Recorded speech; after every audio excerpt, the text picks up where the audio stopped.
have Brahmachari Achyutamrita Chaitanya ji, who will be heading the panel discussion. He serves as Associate Professor in Amrita Darshanam, International Center for Spiritual Studies, Amrita Vishwavidyapitham. He has more than 30 years of experience in teaching. He completed his PhD in 1997 from Cochin University.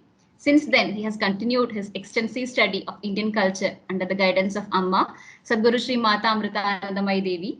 He also serves as Associate Editor of Matruvani, the spiritual monthly magazine of Mata Amritanandamayi Mutt. He has given spiritual talks in many temples across Kerala. His satsangs are regularly aired on Amrita TV as well. I welcome Swami to the session. So the question goes like this.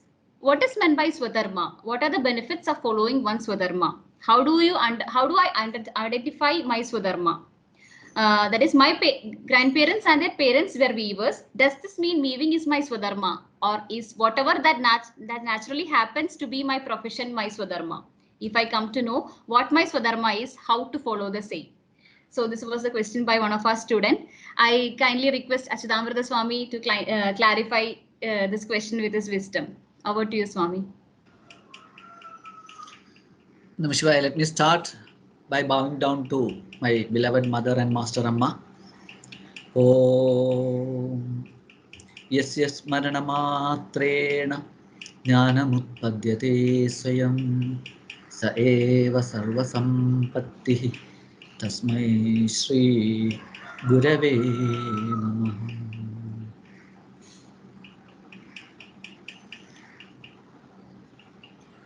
The question is really very profound. The answer will have to be discussed in detail, but we can limit our discussion to some 10 or 15 minutes. This is a fundamental question of philosophy, spirituality, even nationalism. All types of human intellectual endeavors contain this question at the foundation level itself. What is Swadharma? Even psychology will discuss this, sociology will discuss this, spirituality will discuss this, Dharma studies will discuss it. All knowledge systems which has a human background, or which sprouts from humanity studies, will have to handle this question, face this question, what is Swadharma? And the person who has asked the question has given a lot of questions, like the final round of a quiz, where if there's a tie, there will be a type of questions, when lots of questions will be asked at a stretch and you will have to answer, and the person who answers maximum questions will get the prize. Such a type of questions are there.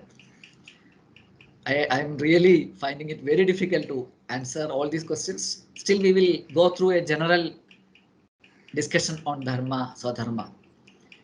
The question is, what is meant by Swadharma? Swadharma, what does it mean? It is the Dharma of one's own. Swadharma, one's own Dharma. Swa means one's own. There are many meanings for the word Swa. In Vyakarana, it is discussed in detail what are the meanings of Swa.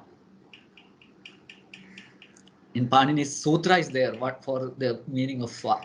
Swajnadi Dhanakhyayam, there is a sutra. So Swa means many meanings are there. But here we can take it as one's own. And Dharma, I think all of you might have had a lot of discussion on Dharma, because you have already gone through 5 or 6 topics in this Mahabharata course. So there are many different definitions for Dharma. There is the Lakshanas of Dharma. And the main definition is, as you know, Dharana Dharma Ityahu. That which sustains, that which holds is Dharma. So these discussions I will not give in detail.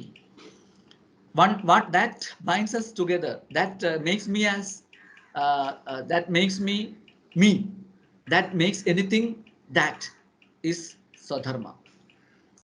For example, Dharma of Agni is fire and light. It's heat and light. Dharma of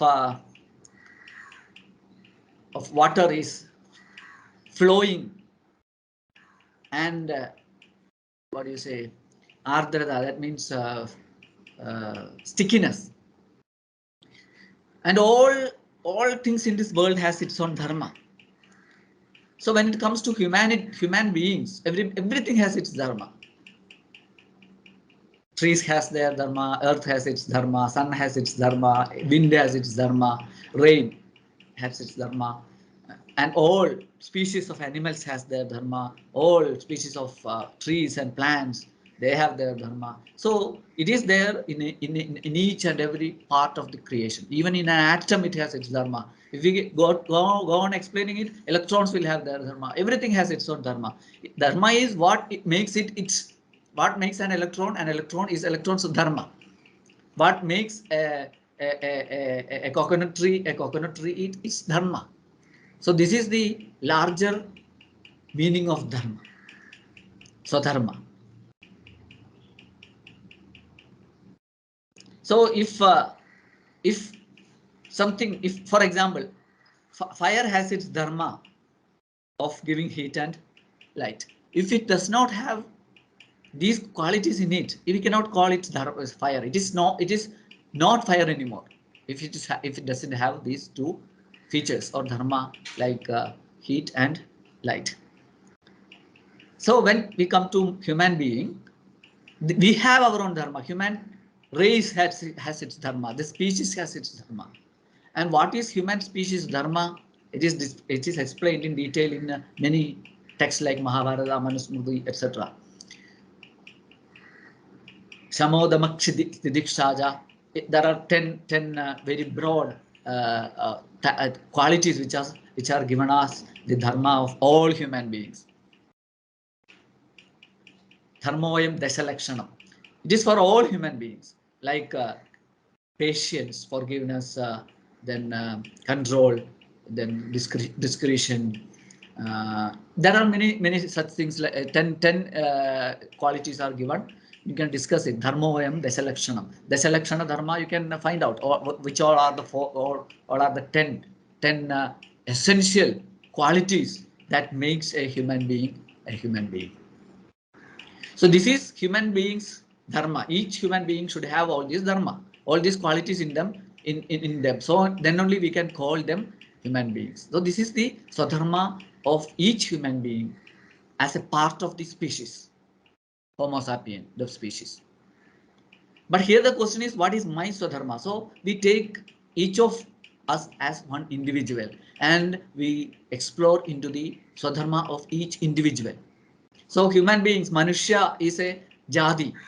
It is a class. Jadi is not caste as we discuss nowadays in Sanskrit terminology. Jati means a group. So Jati means a group, and each individual in that group is Vyakti. So Manushya is a Jadi, and I and you each are Vyaktis in that Jati. Go is a Jati, that is cow. And each cows are individuals of that jati. That is meant by Vyakti, individuals in a group. So here the questioner asks, what is my swadharma? It means, what is the dharma of the Vyakti, the particular person which is referred here. So each of us can ask this question, what is my swadharma? I can ask. Ashwadi can ask, what is my swadharma? And Shivananji can ask, what is my swadharma? So each one can ask, what is my swadharma? So how to find out what is my swadharma? This is a very difficult task. So this each and every individual has their swadharma. I have my swadharma. I have to understand it. I can ask the question, like the questioner has asked, what is my swadharma? I can ask, what is my swadharma? Ashwati can ask, what is Ashwati's swadharma? My swadharma. Each one can ask, what is my swadharma? So what is the meaning of following it? What are the benefits of following one swadharma? If one doesn't follow his swadharma, he is no more he or she. If I don't follow my swadharma, for example, now I am a brahmachari. If I don't follow my swadharma of a brahmachari, even the brahmachari is a jati, and one of these member of this group is the individual, that is me. And if I don't follow the dharma of brahmachari, which is the dharma of a group, which is applicable to me also. So if I don't follow them, then I am no more a brahmachari. In the same way, a grihasthas are a group. It is a class, it is a jati, and each one are vyaktis in that group. Vyaktis means per individual. So the dharma for a grihastha, the group, is applicable to each and every individual in that group. If he doesn't follow that Swadharma, he is no more worthy of being called a grihastha or being called a brahmachari. So what are the benefits of Swadharma? Swadharma only makes me myself. If I don't follow my Swadharma, I am no more myself. So this is the benefit of Swadharma. It will, and ultimately, this is the first benefit of Swadharma, that it makes me myself. It sustains me as me. This is the benefit of Swadharma. As I gave you the example, heat and light are the Swadharma of Agni. So it sustains Agni as Agni. It sustains fire as fire. Otherwise, it is no more fire. In the same way, the Swadharma only sustains me as me. Then what is the other benefits? It helps me evolve. For example, if I consider myself as a brahmachari, I have to evolve according to our philosophy and our spiritual tradition.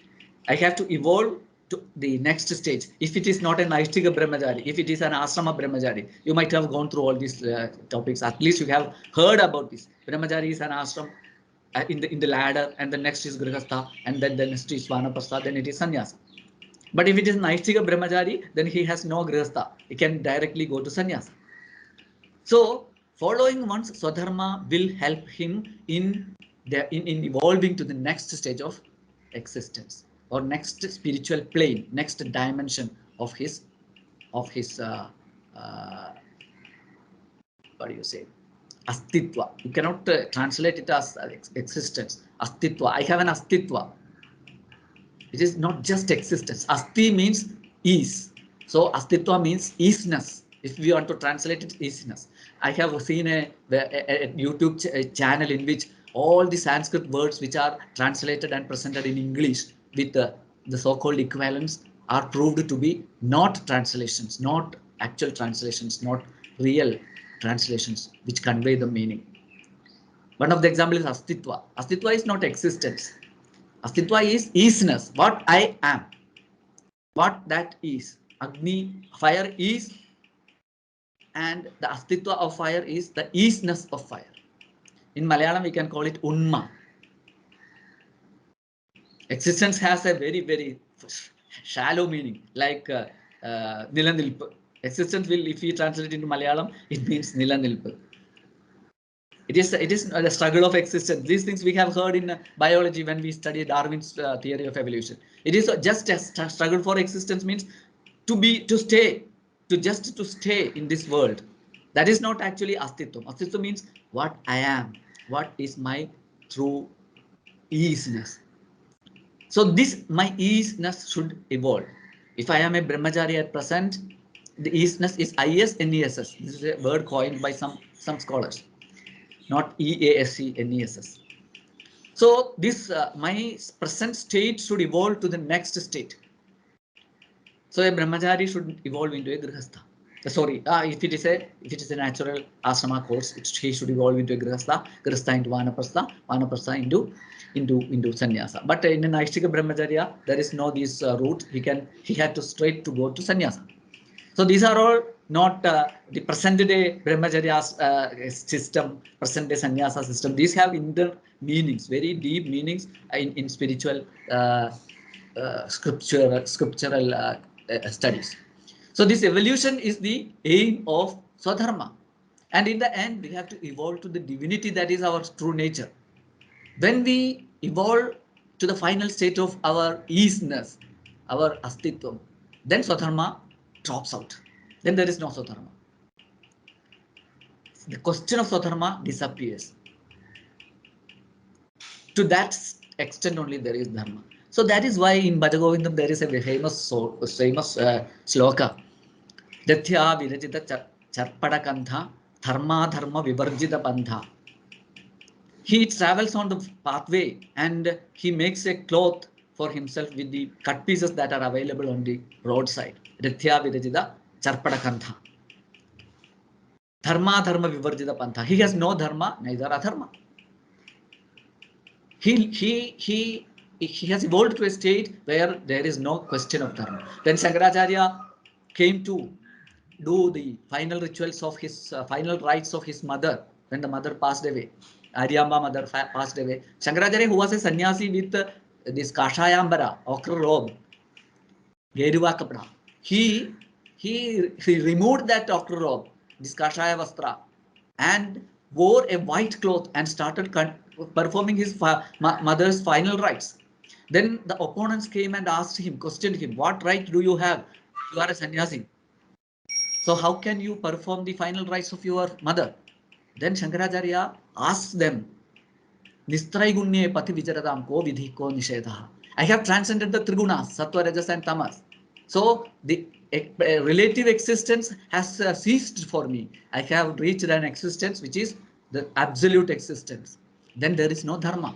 Ko vidhi ko nishedha. There is no do's and don'ts. So this adharma, if we follow it meticulously, it will lead us to the, finally it will lead us to the real state, the Atma Swarupa of us, the divine essence in us. And once we reach it, the question of Swadharma disappears. There is no relevance for the question.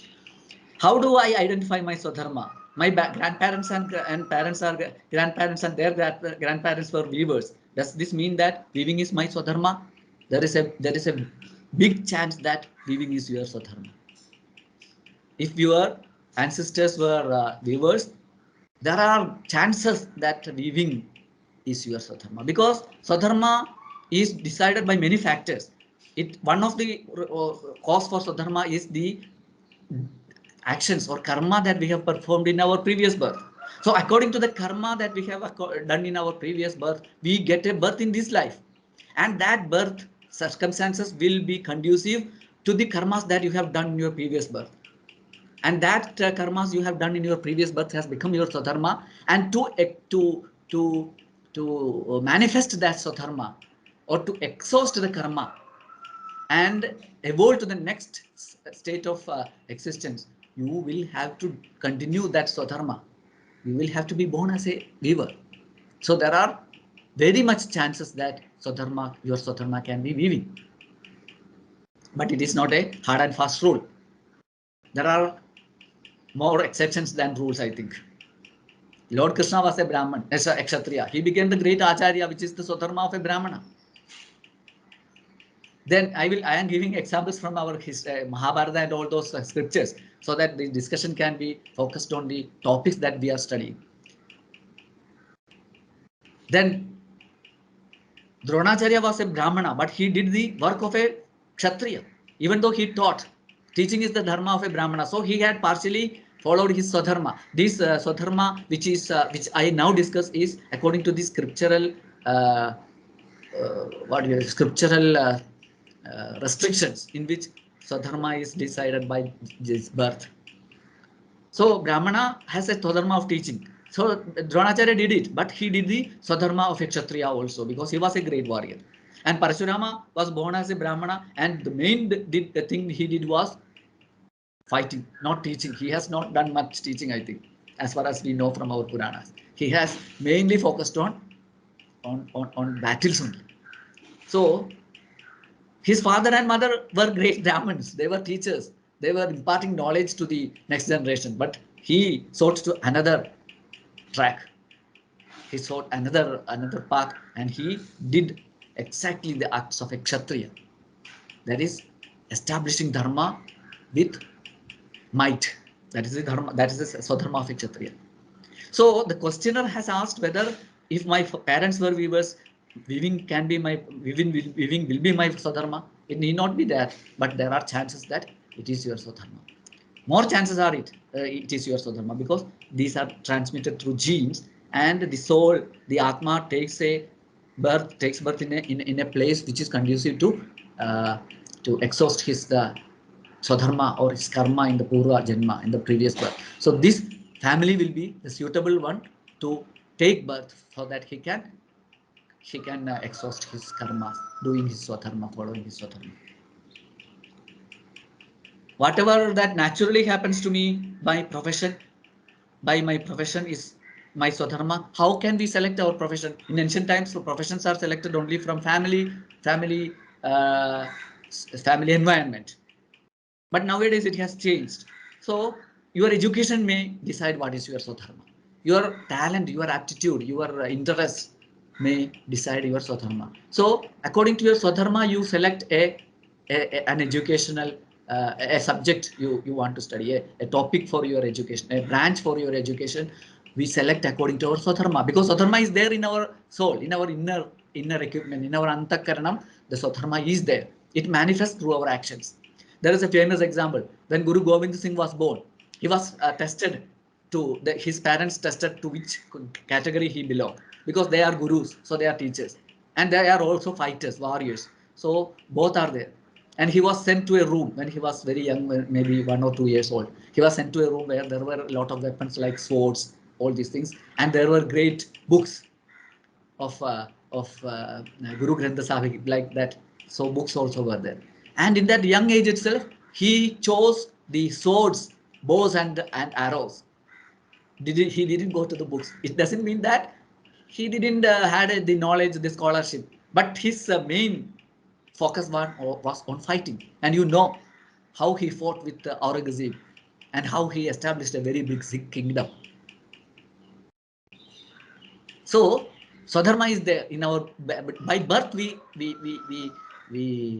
inherit Swadharma not only from our parents but also from our previous birth also, which is which is dormant in our antakarana, which is transmitted or transmigrated from body to another body. So this antakarana contains the Swadharma in vasana form, seed form, and when we take birth, this will start slowly manifesting. And according to this manifestation, we will select a topic for study. But sometimes a student wants a student after his high school education wants to take science group, and the parents force him to take commerce group. So this will be an interference in his swadharma by his parents, and this will spoil his life. So our natural tendencies exhibit our swadharmas. This doesn't give any scope to nourish our bad tendencies. I'm not at all saying that our bad tendencies, when exhibited, they should be nourished. No, our good tendencies which are exhibited should be nourished, so that a person can follow the path of his swadharma and reach great heights, even in this life as well as in spiritual life, in mundane life as well as in spiritual life. So our educational interests, attitudes can decide what is our swadharma. And after once we are educated, then if we are educated in a stream which is against our interest, then our swadharma gets changed. Actually, it becomes a mixed dharma, like a dharma sankara happens. Not varna sankara, a dharma sankara happens. Varna sankara, these things we don't discuss. Dharma sankara happens. I am born to be a teacher, and I am trained to be a businessman by my education. If my parents force me to pursue commerce, and my latent interest in teaching gets spoiled, then what will happen? This person, after becoming a commerce master or a chartered accountant, he will not do business. He will start teaching chartered accountancy or commerce. These two will get mixed. All these things happen in this world. Then swadharma can be decided by our family background, that is our heredity, then by our interest, then it will be manipulated, or it will be uh, polished. Can be both things can happen. It can be manipulated or it can be polished through our education. So all these things will finally decide our swadharma. After the age of 21 or 25, we will have an idea of what my swadharma is, which is inherited from our parents, from our purva, that is our latent tendencies, vasanas, then our education. And when once our swadharma is somewhat fixed, we should follow that swadharma, and it may change. It may change when the strong vasanas in our mind, tendencies in our mind manifest. Our swadharma will get changed. There is no any objection to changing the swadharma. There are stories in Puranas. the great Rishabhadeva had 100 children, and the eldest of them became Bharata, the king of India. This is not Dushinda's son Bharata, this is Rishabha's son Bharata. And the next 9 became Navayogis. In Bhagavata, you can see Navayogis. So 10, the remaining is 90. And out of this 90, 81 became Brahmanas. They did tapas and they became Brahmanas. It is said in Srimad Bhagavata.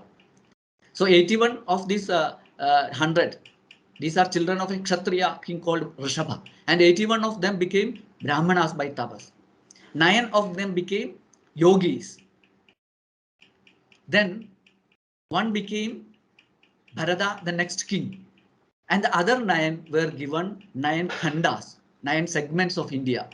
That is called Navakhanda. Bharata is of 9 segments.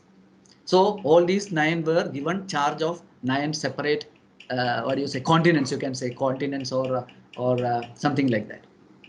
So 9 segments of sections of his kingdom were given to 9 of his children, and they were appointed rulers there. So there were also Kshatriyas, and one Bharata became the emperor. That also is a Kshatriya, and the other 90 out of the other 99 became yogis, and 81 became Brahmanas. So Swadharma gets changed by tapas and many methods. Swadharma becomes changed. So this can happen. If I come to know what is my Swadharma, how to follow the same. When the Swadharma is decided, you have many sources from where to follow that Swadharma. From your parents, from your teachers, from the scriptures. If I am a teacher, what is my Swadharma? I have to learn from other teachers, or from the texts, books, documents which give us the dharmas of a teacher, how to conduct himself, how to advance in his profession. All these things are available. Once we find out our Swadharma, there are many sources from which we can have much knowledge of our Swadharma.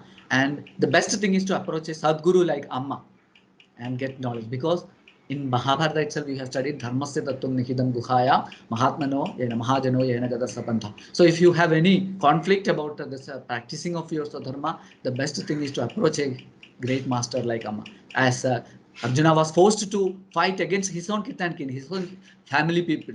It is not a Swadharma of anyone to fight with his own family men. This is not a Swadharma. But at that crisis, at that crucial moment, it became his Swadharma. But before that, he was perplexed. He was confused whether it was his Swadharma to fight his own family men. Then he surrendered himself to the great Jagat Guru Sri Bhagavan Sri Krishna, and he got cleared of all his doubts, and he followed his Swadharma of fighting, of a warrior class, Kshatriya class. He followed the path of war, and even if it was with his own relatives, his own gurus, he had to fight it. How? He was convinced that he had to fight it by Lord Krishna, none other than the Jagat Guru. So if there is any confusion, it is better to approach a master and clear our confusions and follow the path of our Swadharma. So I have put in a nutshell a very long discussion, which should be a very long discussion. I have put into a nutshell, and I don't know whether I have taken more time. Anyway, this is what I have to say about this question. There are many points again to explain. Anyway, I will conclude here. I offer my words to my beloved Amma. Thank you so much, Swami. Thank you so much for that detailed explanation.